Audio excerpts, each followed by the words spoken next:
Selamat datang di channel Wow Serem, tempatnya cerita yang dapat membuat bulu kuduk meremang. Yuk daripada kita lama-lama langsung saja kita masuk ke dalam ceritanya. Matahari belum tinggi ketika Paijo sudah menjejakkan kaki di pematang sawah milik Juragan Sastro. Kakinya terbenam lumpur hingga mata kaki, tapi ia sudah terbiasa. Setiap hari begitu. Celana digulung sampai lutut, sabit tergantung di pinggang, dan topi caping melindungi kepalanya dari panas. Paijo bukan siapa-siapa di desa itu. Ia hanya buruh tani yang tak punya tanah, tak punya gelar, dan hanya punya tenaga untuk disewakan. Tapi sejak kecil, sawah Juragan Sastro sudah seperti rumah kedua baginya. Ia hafal kapan padi harus dipindah, kapan air harus ditutup, bahkan tahu kebiasaan ular sawah yang suka muncul di sudut tertentu. Semua itu ia jalani tanpa banyak bicara. Sekar, anak perempuan semata wayang Juragan Sastro, sering datang ke sawah membawa rantang makan siang. Paijo selalu pura-pura sibuk saat gadis itu datang walau matanya selalu melirik diam-diam. Sekar ramah, gak sombong seperti anak juragan lain. Ia sering menyapa para buruh termasuk Paijo dengan senyum yang tulus.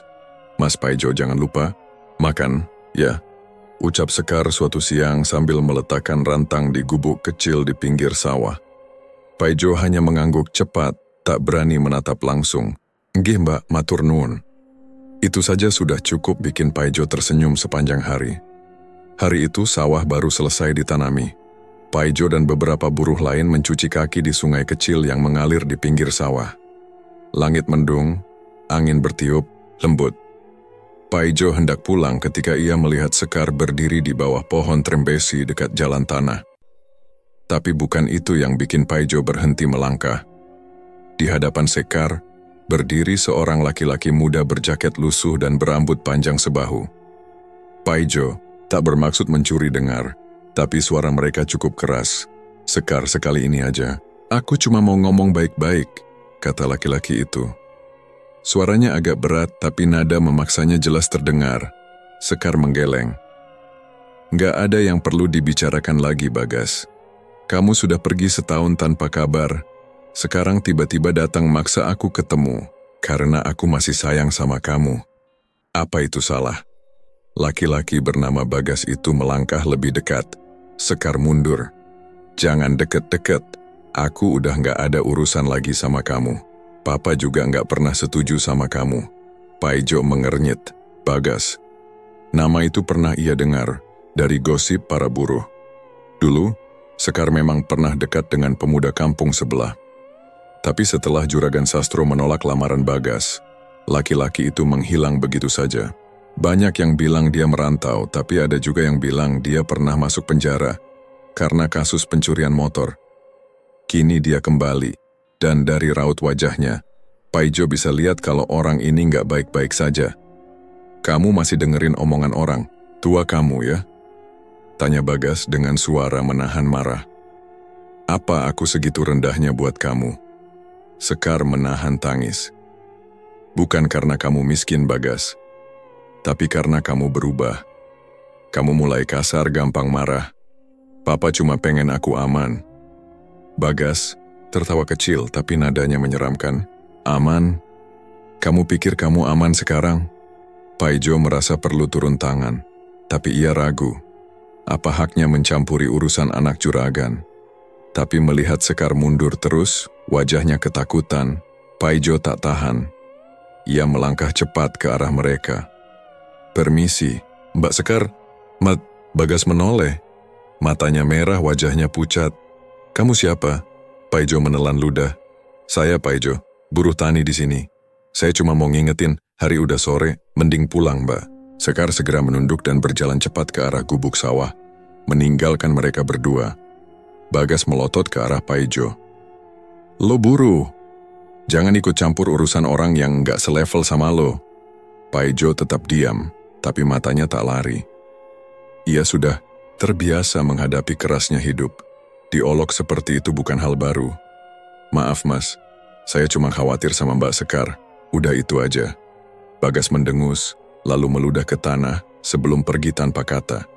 Sekar menunggu di dekat lumbung. Wajahnya masih tegang. "Sampean gak apa-apa, Mbak?" tanya Paijo pelan. Sekar mencoba tersenyum. Enggak apa-apa, makasih Mas Paijo. Tadi aku benar-benar takut. Paijo menunduk.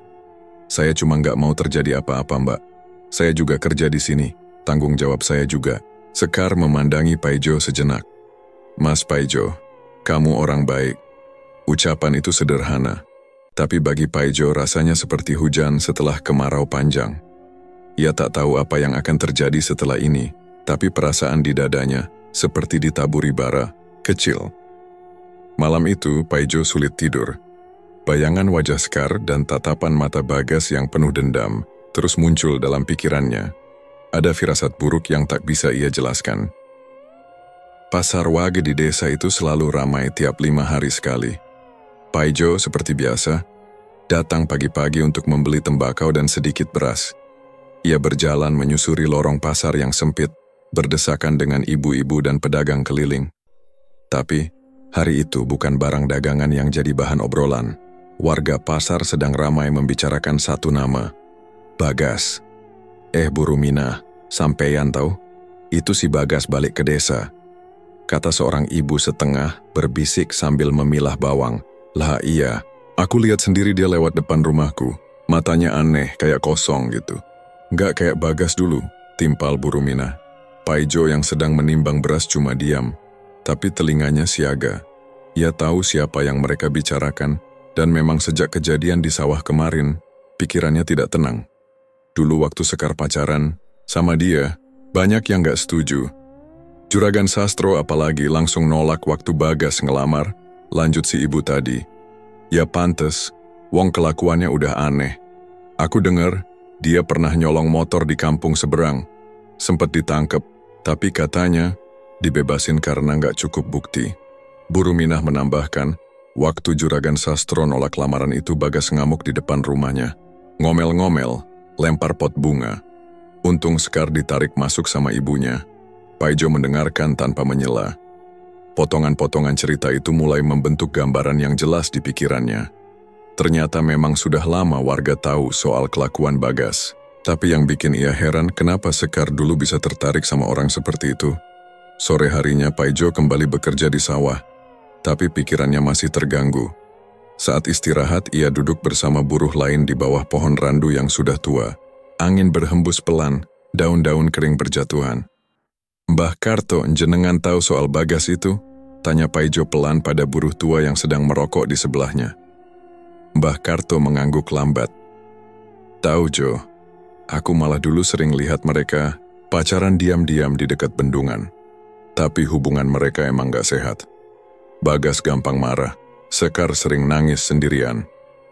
Kenapa nggak ada yang cegah dari dulu, Mbah? Kita ini siapa, Jo? Cuma buruh. Lagi pula, namanya anak muda. Makin dilarang makin nekat. Tapi setelah lamaran ditolak, Bagas hilang. Nggak ada kabar sama sekali, baru sekarang nongol lagi. Paijo menatap langit sore yang mulai menguning. Ia merasa semua ini belum selesai. Tatapan mata Bagas waktu itu bukan cuma kecewa, tapi seperti membawa dendam. Beberapa hari kemudian, desas-desus makin ramai. Ada yang bilang Bagas sekarang sering keluyuran malam hari. Ada yang lihat dia berdiri lama di depan rumah Juragan Sastro, hanya menatap tanpa bicara. Ada juga yang cerita, ayam-ayam milik warga di sekitar rumah Juragan mulai sering mati mendadak. Padahal siangnya sehat, warga mulai curiga. Tapi belum ada yang berani menuduh langsung. Paijo makin khawatir. Ia sering mengecek ke sawah lebih awal dari biasanya. Memastikan tidak ada yang mencurigakan. Tapi rasa cemasnya tidak hilang. Suatu siang Paijo bertemu dengan Pak Taryo, seorang dukun pijat yang juga dikenal suka ngelmu, meskipun tak pernah terang-terangan. Pak Taryo, jenengan dengar soal Bagas yang balik ke kampung? Tanya Paijo. Pak, Taryo menatap Paijo tajam lalu mengangguk pelan. Aku dengar dan aku juga ngerasa hawa di kampung ini mulai berubah. Maksudnya, Pak? Hati-hati, Jo. Anak muda itu nggak pulang dengan tangan kosong. Aku bisa ngerasain ada yang ngikut dari belakangnya. Paijo merinding. Ngikut gimana, Pak? Makhluk halus. Bukan jin biasa. Sejenis makhluk kiriman. Kayak dia itu udah belajar sesuatu yang gelap. Mungkin untuk balas dendam. Paijo diam. Semua kecemasannya mulai masuk akal. Hari berikutnya, Sekar jatuh pingsan di dapur. Ibunya panik. Paijo yang sedang kerja di belakang rumah langsung ikut membantu mengangkat Sekar ke kamar. Tubuh Sekar dingin dan matanya terbuka setengah. Bibirnya komat kamit tapi suaranya nggak jelas. Seperti bicara dengan bahasa yang bukan bahasa manusia. Juragan Sastro memanggil mantri desa, tapi hasilnya nihil. Mantri bilang tekanan darah. Sekar normal, tidak ada gejala penyakit. Malam itu, Paijo duduk di beranda rumahnya dengan wajah tegang. Di tangannya ada kopi hitam yang sudah dingin. Ia tahu ini bukan sakit biasa. Terlalu banyak keanehan yang terjadi. Berturut-turut, ia pun mendatangi Pak Taryo lagi. Saya khawatir, Pak. Sekar jatuh sakit tiba-tiba. Bicaranya nggak jelas. Matanya kosong. Jangan-jangan ada yang ngirim sesuatu. Pak Taryo menghela napas. Kemungkinan besar iya. Apalagi, kalau itu ada kaitannya sama Bagas, terus kita harus gimana, Pak? Pak Taryo memandang ke arah barat ke arah rumah Juragan Sastro yang terlihat samar dari kejauhan. Kita harus cari tahu jenis apa gangguannya. Kalau ini kiriman dari orang yang belajar ilmu hitam, bisa jadi pelet atau santet. Apalagi kalau niatnya dendam. Paijo mengangguk pelan. Dalam hatinya, ia mulai sadar bahwa dirinya tak lagi sekadar buruh tani. Ia sudah ikut terlibat, dan ia tahu, ia tak akan tinggal diam. 2 malam berturut-turut rumah Juragan Sastro tak pernah benar-benar tenang. Sekar terus mengalami hal aneh sejak pingsan tempo hari. Awalnya menggigil seperti orang masuk angin. Tapi semakin malam, tubuhnya malah menangis sendiri, matanya terbuka, lebar, mulutnya mengerang tapi tak jelas apa yang dia katakan. Seolah ada 2 orang bicara dari dalam satu tubuh. Bu Sastro nyaris tak tidur, wajahnya kusut. Juragan Sastro sendiri mulai bingung dan frustasi. Mantri desa sudah datang 2 kali, hasilnya tetap sama. Sekar tidak menunjukkan gejala medis apapun, tapi kondisi tubuhnya makin lemah. Gimana bisa anak sehat begini, tapi tiba-tiba tiap malam kejang, nangis sendiri? Tanya Juragan Sastro, sambil berdiri di depan jendela kamarnya. Bu Sastro hanya bisa menangis pelan, duduk memegangi tangan Sekar yang dingin seperti es. Apa kita harus panggil orang pintar, Pak? Akhirnya malam ketiga Juragan Sastro memanggil Mbah Lasi, dukun kampung yang selama ini terkenal bisa mengobati orang kesurupan dan sakit karena diganggu. Mbah Lasi datang dengan kain jarik dan buntalan daun kelor. Ia duduk di sisi ranjang Sekar, menatap mata gadis itu yang sayu dan tak fokus.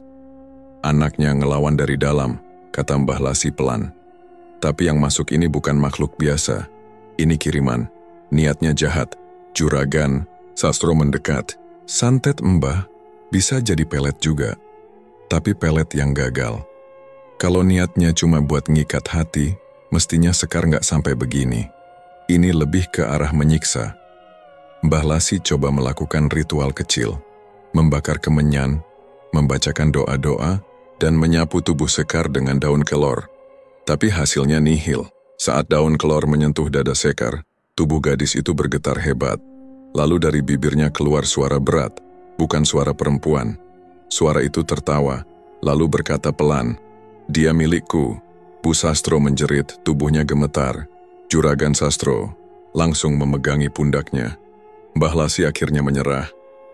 "Maaf, saya nggak bisa, Pak. Ini bukan kiriman sembarangan. Orang yang ngirim ini sudah belajar ilmu dalam. Perlu orang yang lebih kuat." Malam itu Paijo duduk sendiri di pinggiran sawah sambil meremas tangannya sendiri. Ia tidak berani datang ke rumah juragan, tapi dari kabar buruh lain, ia tahu Sekar semakin parah. Paginya ada kejadian aneh di sawah milik Juragan Sastro. Saat buruh datang untuk mulai mencangkul, mereka menemukan sebagian besar padi berubah warna. Padahal seminggu lalu masih hijau segar. Sekarang menghitam seperti terbakar dari dalam. Daunnya layu, batangnya lembek. "Apa ini, kena hama?" tanya Darmin, buruh senior. "Nggak mungkin. Hama nggak bikin padi mati mendadak begini," jawab Paijo sambil mengamati batang padi yang nyaris tak bisa berdiri. Mereka menyusuri petakan sawah, berharap ada penjelasan. Tapi yang mereka temukan malah bikin bulu kuduk berdiri. Di tengah petak sawah tanah terlihat digali. Seperti bekas seseorang menanam sesuatu di situ. Darmin yang nekat membongkar gundukan tanah itu langsung mundur sambil muntah. Paijo mendekat dan melihat sendiri, bangkai ular. Sudah membusuk dibungkus kain mori kecil dan diikat dengan tali merah. Ini bukan perbuatan biasa, Jo, kata Darmin. Wajahnya pucat. Paijo tahu. Hanya orang dengan niat jahat yang menanam benda seperti itu di tengah sawah. Ini semacam simbol kutukan atau santet yang ditujukan untuk menghancurkan usaha orang. Ia segera melapor ke Juragan Sastro. Setelah mendengar laporan itu, wajah Juragan berubah keras. Ia tak banyak bicara, hanya menatap keluar jendela dengan rahang, mengeras. Jadi sudah menyasar anakku dan sawahku, katanya lirih. Bu Sastro menangis di sudut ruangan. Pak, kita nggak punya musuh. Siapa yang tega? Orang yang punya dendam pasti tega, kata Juragan, lalu menatap Paijo. Kau yakin yang kau lihat di sawah beberapa hari lalu itu Bagas? Paijo mengangguk. Saya lihat mereka berdebat. Pak, Bagas kayak orang marah tapi juga aneh. Matanya kosong tapi mulutnya bicara kasar. Juragan menunduk. Ia mulai menghubungkan semuanya. Bagas, mantan yang ditolak. Sakit hati, Sekar jatuh sakit, sawah rusak dan bangkai ular di tengah lahan. Semuanya masuk akal meski mengerikan. Hari itu Paijo memutuskan untuk bertemu Pak Taryo lagi. Orang satu-satunya di desa yang mungkin bisa membantu. Pak, saya butuh bantuan. Sekar makin parah. Sawah Juragan rusak. Ada yang tanam bangkai ular di situ. Pak Taryo mengangguk pelan. Aku sudah duga, Jo. Ini bukan kerjaan orang awam. Ini ilmu hitam yang dikirim buat ngerusak dari banyak arah. Saya harus apa, Pak? Kau harus bantu mereka, Jo. Tapi kamu harus kuat. Karena yang ngirim ini nggak cuma niat nyakitin. Tapi juga niat nguasai. Kalau benar Bagas yang ngirim, dia sudah nggak pakai hati lagi. Paijo menggertakkan gigi. Ia tahu dirinya hanya buruh tani. Tapi hatinya tak bisa diam melihat Sekar menderita seperti itu. Ia tahu Sekar terlalu baik untuk dilukai seperti ini. Kalau saya minta jenengan bantu langsung, mau Pak? Pak Taryo menarik napas dalam-dalam. Boleh, tapi aku butuh waktu 2 hari untuk persiapan. Aku harus tahu jenis makhluk apa yang dipakai si pengirim. Paijo mengangguk. 2 hari mungkin terlalu lama, tapi itu satu-satunya harapan. Sementara, itu malam makin pekat. Sekar kembali menggigil hebat. Di tubuhnya muncul luka-luka seperti bekas cakaran. Juragan Sastro memandangi anaknya yang lemas di ranjang. Hatinya remuk. Ia genggam tangan Sekar, berharap putrinya bisa bertahan lebih lama, sampai pertolongan datang. Dan Paijo, malam itu tak tidur. Ia berdiri di pinggir sawah yang mati, memandangi kegelapan. Dari kejauhan bayangan hitam tampak berdiri di pinggir jalan. Diam, menatap, tidak bergerak. Paijo tahu, itu Bagas. Dan semuanya baru saja dimulai. Sudah hampir seminggu sejak sawah Juragan Sastro rusak dan Sekar jatuh sakit. Paijo tidak bisa tenang. Tiap malam ia gelisah, merasa ada yang harus ia lakukan lebih dari sekadar mengaduk tanah. Apalagi sejak Pak Taryo bilang bahwa si pengirim santet menggunakan ilmu hitam yang kuat. Paijo tahu ia tak bisa cuma duduk diam. Dari obrolan warga di warung dan pasar, nama Randu Alas mulai sering disebut. Konon, Bagas sering terlihat berjalan ke arah hutan itu sore hari, lalu baru kembali tengah malam dengan wajah pucat dan baju penuh tanah. Orang-orang mulai menjauh takut. Randu Alas itu tempat angker, Jo, kata Darmin. Orang dulu aja nggak berani buka lahan di sana. Dulu pernah ada yang coba, malah mati mendadak. Paijo cuma mengangguk, tapi dalam hatinya ia sudah bulat. Malam itu juga ia akan ke sana. Ia harus tahu apa yang dilakukan Bagas di hutan itu. Kalau benar ada orang pintar yang bantu, Paijo harus cari tahu siapa dan bagaimana cara menghentikannya. Setelah maghrib, Paijo pamit pada ibunya. Ia cuma bilang mau menemui orang untuk bantu Sekar. Sang ibu hanya mendoakan, walau raut wajahnya terlihat cemas. Langit mulai gelap saat Paijo melewati jalan setapak menuju Randu Alas. Suara jangkrik keras, angin dingin menusuk. Di kejauhan, batang-batang randu tua menjulang seperti tiang nisan raksasa. Tak ada orang lewat situ malam-malam, tapi Paijo terus melangkah. Setelah menembus semak dan pohon berduri, Paijo akhirnya melihat bangunan kecil di tengah hutan, pondok reot dari kayu, atapnya sebagian roboh, tapi ada bekas api unggun di depannya. Di tanah, berserakan bunga-bunga kering, pecahan kendi, dan bulu ayam hitam. Paijo menelan ludah. Bau anyir darah masih terasa di udara. Ia mendekat pelan. Di dekat pondok, ia melihat boneka jerami. Tingginya sekitar 1 jengkal. Tangan dan kakinya dari ranting kecil, dan di bagian kepalanya menempel rambut manusia. Boneka itu ditancapkan di tanah. Di bawahnya ada potongan kain putih yang penuh bercak darah dan tanah kuburan. Paijo mundur selangkah. Dadanya sesak. Ini bukan sekadar mainan. Ini media santet. Benar-benar Bagas sudah jauh masuk ke dunia hitam. Gumamnya pelan. Saat Paijo hendak balik, ia mendengar suara dari dalam pondok. Langkah pelan, seperti orang tua berjalan sambil menyeret kaki. Paijo bersembunyi di balik pohon.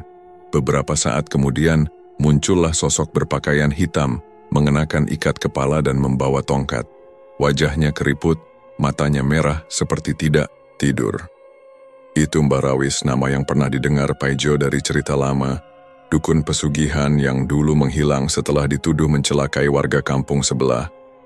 Mbah Rawis duduk di dekat api unggun dan mulai membakar sesuatu di dalam mangkuk tanah. Lihat, asap mengepul, baunya tajam dan menusuk.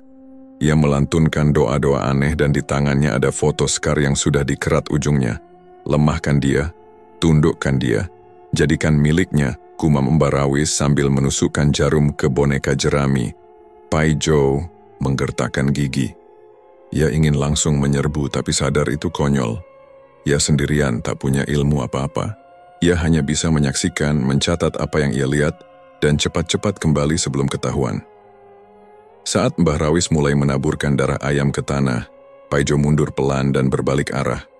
Ia berlari menembus semak, menahan napas, tak peduli ranting, mencakar lengannya. Setelah jauh dari randu alas, ia baru berani berhenti. Dadanya naik turun, keringat dingin membasahi punggung. Tapi ia sudah yakin, santet yang menyerang Sekar berasal dari sana, dan Bagas bekerja sama dengan Mbah Rawis.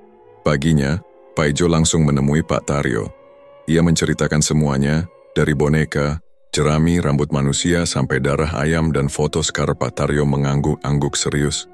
Itu ilmu pengasihan paksa. Kalau gagal bisa jadi santet menyiksa. Kalau berhasil, korban akan tunduk dan nurut kayak boneka. Tapi ini sudah jelas gagal, malah bikin Sekar sakit parah. Apa bisa dicabut, Pak? Tanya Paijo. Bisa, tapi butuh ritual balik. Harus tahu arah kiriman, siapa perantaranya, dan medianya. Rambut itu penting. Kalau kita bisa ambil boneka itu, kita bisa hentikan semua. Paijo tahu ini berbahaya. Tapi ia juga tahu, tidak ada pilihan lain. Kalau diam saja, Sekar bisa mati. Dan jika pelet itu makin kuat, bisa-bisa hidup Sekar dirusak seumur hidup. Aku akan ambil boneka itu malam ini, Pak. Tapi aku minta jenengan siap bantuin ritualnya. Pak Taryo tersenyum kecil. Aku siap, Jo. Tapi kau harus hati-hati. Dukun, macam Rawis itu nggak main-main. Dia bisa tahu kalau ada yang ganggu medianya. Malam itu Paijo kembali ke randu alas. Ia sudah hafal jalannya. Langkahnya cepat, tapi kali ini ia membawa botol kecil berisi air doa dan daun kelor dari Pak Taryo. Pondok itu masih ada, tapi api unggun sudah padam. Paijo cepat-cepat menggali tempat boneka tadi. Ia temukan benda itu dalam kondisi masih utuh. Rambutnya masih menempel, dan potongan kain penuh bercak darah ikut ia ambil. Tapi saat ia hendak berbalik, suara berat terdengar dari belakang. Kau pikir kau bisa sembarangan ambil barang orang? Paijo menoleh. Bagas berdiri di belakang pondok. Wajahnya pucat, matanya merah seperti bekas menangis atau tidak tidur. Tapi yang paling menyeramkan adalah senyumnya. Datar, kosong. Sekar, bukan milikmu, Jo. Dia milikku. Aku sudah bayar mahal buat itu, ucap Bagas sambil melangkah maju. Paijo menggenggam erat botol air doa. Kalau kau sayang Sekar, kau nggak akan bikin dia menderita kayak sekarang. Bagas tertawa kecil, lalu tiba-tiba mencakar udara ke arah Paijo. Entah bagaimana angin tajam seperti menampar wajah Paijo. Ia hampir terjatuh, tapi cepat-cepat menyiramkan air doa ke tanah dan melempar daun klor ke arah Bagas. Bagas mundur, wajahnya seperti terbakar. Ia menjerit, lalu berlari masuk ke hutan. Paijo tak buang waktu. Ia lari secepat mungkin keluar dari randu alas sambil menggenggam boneka jerami itu erat-erat. Di tangan kirinya, ia membawa harapan terakhir Sekar untuk sembuh. Sejak boneka jerami dari randu alas dibawa pulang Paijo, keadaan Sekar memang mulai membaik. Tapi belum genap 2 hari, gangguan lain mulai muncul. Sekar yang semula bisa tidur tenang, kembali terbangun tengah malam sambil menjerit. Tapi kali ini bukan karena menggigil atau sakit, melainkan karena tubuhnya mendadak berubah.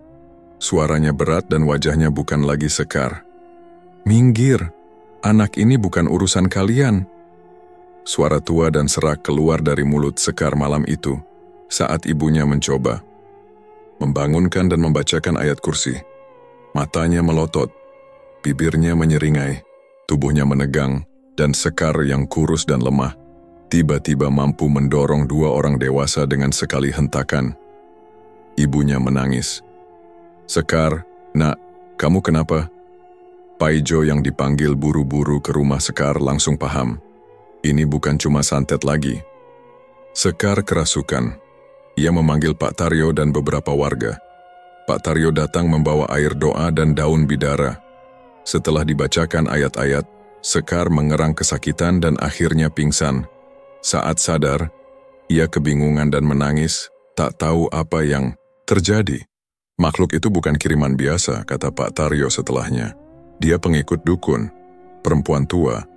Bisa jadi bagian dari perjanjian Bagas dengan Mbah Rawis." Paijo mengepalkan tangan. Rasanya makin muak dengan ulah Bagas. Tapi belum selesai urusan Sekar, kabar buruk datang dari rumah Juragan Sastro. Malam Jumat Kliwon, suara bayi menangis terdengar dari kolong rumah. Awalnya dikira kucing, tapi suara itu terus muncul bahkan makin keras, seperti tangisan betulan.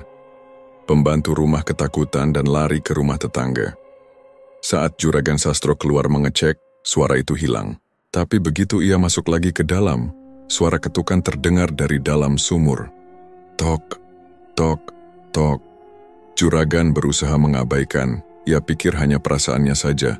Tapi puncaknya terjadi saat tikar di ruang tengah mendadak terbakar sendiri, tanpa sebab. Api muncul dari tengah-tengah tikar merambat cepat sebelum dipadamkan. Juragan Sastro panik. Ia yang selama ini keras kepala dan tak percaya hal mistis mulai ketakutan. Wajahnya pucat, matanya cekung karena tak bisa tidur. Ia bahkan meminta bantuan kepala dusun tapi tak ada yang bisa menjelaskan. Paijo ikut dipanggil karena semua tahu ia sedang berusaha menyelamatkan Sekar. Ia datang sore itu ke rumah Juragan dan melihat sendiri bekas tikar yang hangus di ruang tamu. "Aku gak pernah bikin salah sama orang, Jo. Tapi kenapa rumahku diganggu begini?" tanya Juragan dengan suara pelan. Paijo diam sejenak. "Mungkin bukan jenengan yang salah, tapi karena Sekar jadi korban, makhluk-makhluk itu ikut ganggu keluarga." Juragan menunduk. Baru kali ini ia terlihat menyesal, tapi belum sempat berkata apa-apa suara tangis bayi itu kembali terdengar. Kali ini jelas sekali dan muncul dari dalam lemari dapur. Semua orang terdiam. Warga yang ikut mendampingi langsung membaca doa. Juragan gemetar bahkan sampai jatuh terduduk. Saat lemari dibuka, tak ada apa-apa, tapi tangisan itu terus berlanjut. Pak Taryo datang malam itu juga, membawa beberapa benda pelindung. Ia menyarankan agar semua anggota rumah Juragan tidur dengan air doa dan potongan kayu cendana. Namun gangguan tak berhenti. Paijo mulai ikut diteror. Malam itu saat ia sendirian di rumah, lampu tiba-tiba mati. Dari luar terdengar suara langkah kaki diseret, lalu suara ketukan 3 kali di pintu belakang. Tok, tok, tok. Paijo tak langsung buka. Ia ambil air doa dan bersiap. Saat pintu dibuka, tak ada siapa-siapa. Tapi di lantai, ada bekas telapak kaki wanita, kecil dan mengarah ke dalam rumah. Semalaman ia tidak tidur. Setiap 15 menit, ada suara berlari di atap, lalu suara tertawa pelan seperti nenek-nenek. Wajahnya lelah, tapi semangatnya belum padam paginya. Ia kembali ke rumah Sekar dan membantu keluarganya bersih-bersih. Sekar sudah bisa duduk, tapi wajahnya masih pucat. Ia sering melamun dan kadang menangis sendiri. Kadang, Ia bicara sendiri seperti sedang diajak ngobrol oleh orang yang tak terlihat. Mereka nggak pergi, Jo, kata Sekar tiba-tiba. Paijo menoleh. Siapa? Yang dari Randu Alas? Mereka bilang aku milik Bagas sekarang. Kalau aku nolak, mereka bakal hancurin semua yang aku sayang. Paijo menggenggam tangan Sekar. Kamu nggak sendirian. Aku nggak akan biarin kamu sendirian. Malam Jumat berikutnya, gangguan kembali memuncak. Kali ini di rumah Pak Taryo. Burung peliharaannya ditemukan mati dengan leher patah. Di tembok rumah, muncul tulisan dari darah ayam. Jangan ikut campur. Tapi, semua ini malah membuat Paijo semakin yakin mereka harus segera menyelesaikan urusan ini. Pak Taryo mulai menyiapkan ritual pemutusan ikatan pelet dan pengusiran makhluk dari tubuh Sekar. Ritual harus dilakukan malam Selasa Kliwon. Itu saat yang pas buat lawan ilmu kiriman. Jelas Pak Taryo Dlar, syaratnya, boneka jerami dan rambut korban harus dibakar, lalu abunya ditebar di 4 penjuru rumah Sekar. Tapi sebelum itu, Paijo harus siap menghadapi serangan terakhir dari Mbah, Rawis dan pengikutnya. Malam itu sebelum tidur, Paijo menggambar simbol pelindung di depan pintu dan jendela. Ia tahu, malam Jumat Kliwon belum usai. Dan teror masih akan berlanjut sampai ikatan kutukannya benar-benar diputus. Setelah semua teror yang muncul makin menjadi-jadi, Paijo tahu kalau ini nggak bisa cuma dihadapi dengan doa seadanya. Ia sadar, kalau musuhnya bukan cuma Bagas, tapi juga makhluk-makhluk gaib yang ikut campur. Pak Taryo akhirnya menyarankan Paijo untuk menemui seseorang yang dia kenal sejak muda, seorang dukun sepuh yang sudah lama meninggalkan dunia perdukunan hitam, dan sekarang hanya membantu orang yang dizalimi. Namanya Mbah Wiryo, tinggal di lereng bukit sebelah timur desa, di rumah kayu sederhana yang dikelilingi kebun salak. Mbah Wiryo menyambut Paijo dengan wajah tenang. Lelaki tua itu bertubuh kurus, rambut putih digelung di belakang, dan berbaju koko lusuh. Wajahnya bersih, tapi sorot matanya tajam. Kamu beneran siap? Tanya Mbah Wiryo, setelah mendengarkan cerita lengkap dari Paijo. Kalau niatmu cuma setengah, lebih baik pulang. Saya nggak mau Sekar jadi korban lagi, Mbah. Saya siap. Malam itu Paijo diminta mulai tirakat. Selama 3 hari 3 malam ia harus puasa mutih. Cuma makan nasi putih tanpa garam dan minum air bening. Ia tidur di lantai tanpa bantal. Dan setiap malam harus mandi di sungai dekat kebun salak. Jam 2 malam. Hari pertama Paijo sudah mulai merasa lemas. Tapi Mbah Wiryo terus menguatkannya. Kalau tubuhmu bersih, baru kamu bisa masuk ke alam mereka, tempat asal pelet itu. Hari kedua Paijo mulai mimpi aneh. Ia melihat Sekar berdiri di tengah sawah, tapi tubuhnya tertutup tali hitam dari ujung kepala sampai kaki. Di kejauhan, ada Bagas berdiri, tapi matanya hitam penuh dan wajahnya senyum sinis. Setiap Paijo mendekat, tanah di sekitarnya ambles seperti rawa. Hari ketiga, Mbah Wiryo mulai menggambar pola-pola di lantai rumahnya. Nanti malam kita masuk ke alam gaib. Aku pemandu, kamu yang harus hadapi sendiri si Bagas. Paijo cuma mengangguk. Badannya sudah sangat lemah, tapi hatinya makin mantap. Malam itu mereka duduk bersila di tengah lingkaran garam dan daun kelor. Mbah Wiryo menaburkan abu dari kemenyan khusus, lalu membacakan doa-doa dalam bahasa Jawa kuno. Aroma asap makin tebal, dan kepala Paijo terasa berat. Tiba-tiba ia seperti ditarik ke lorong gelap. Saat sadar ia berdiri di hutan yang berbeda.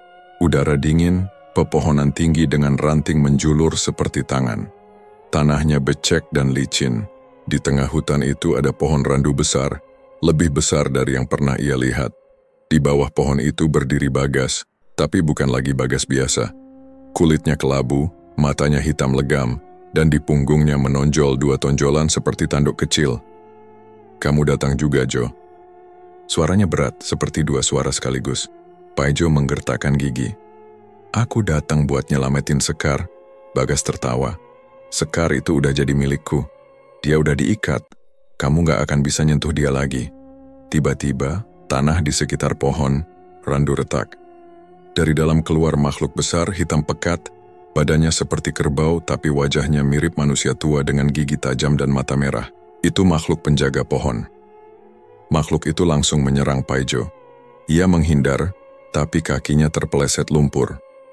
Makhluk itu hampir menginjak kepalanya kalau bukan karena doa yang dibisikkan Mbah Wiryo sebelumnya yang muncul di benaknya.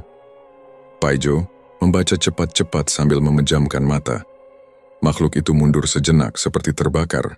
Paijo bangkit, mengambil segenggam tanah dan melemparkannya ke mata si penjaga pohon sambil terus membaca doa. Tiba-tiba, dari langit turun cahaya kuning terang. Makhluk itu melolong, lalu terbakar perlahan dan lenyap. Tinggal Bagas yang kini terlihat mulai marah. Kau pikir aku cuma pakai santet biasa? Aku kasih jiwaku ke Mbah Rawis, Jo. Aku jadi perantara kekuatan lebih besar dari yang kamu tahu. Paijo tak gentar. Ia maju, menggenggam sebilah pisau kayu yang muncul dari balik. Semak. Pisau itu seperti bagian dari dunia gaib itu sendiri. Ia menyerang Bagas, tapi Bagas menghilang dan muncul di belakangnya.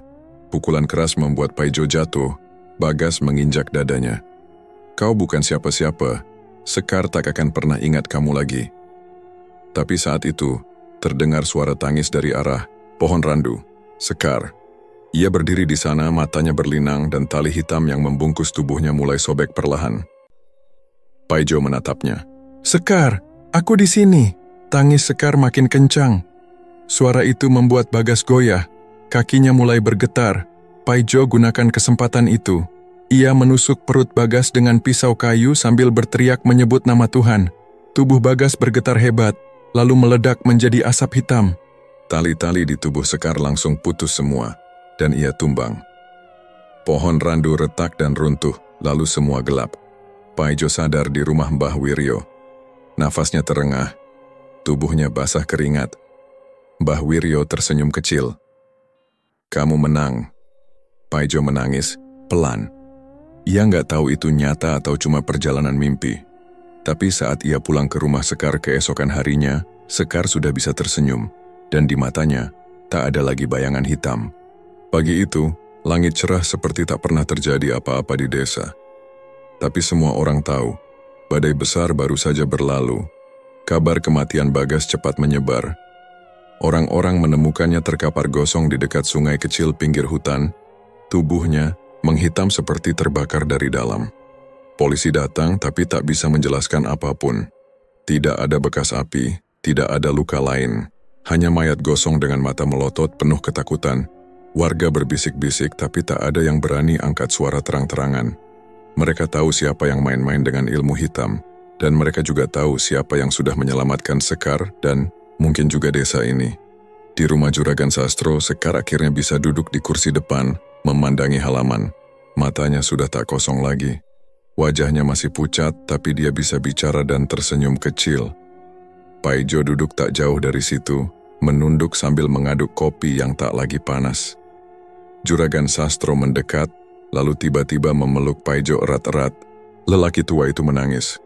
Bukan tangisan malu, bukan juga tangisan karena kalah. Tapi tangisan lega, karena anak gadis satu-satunya selamat.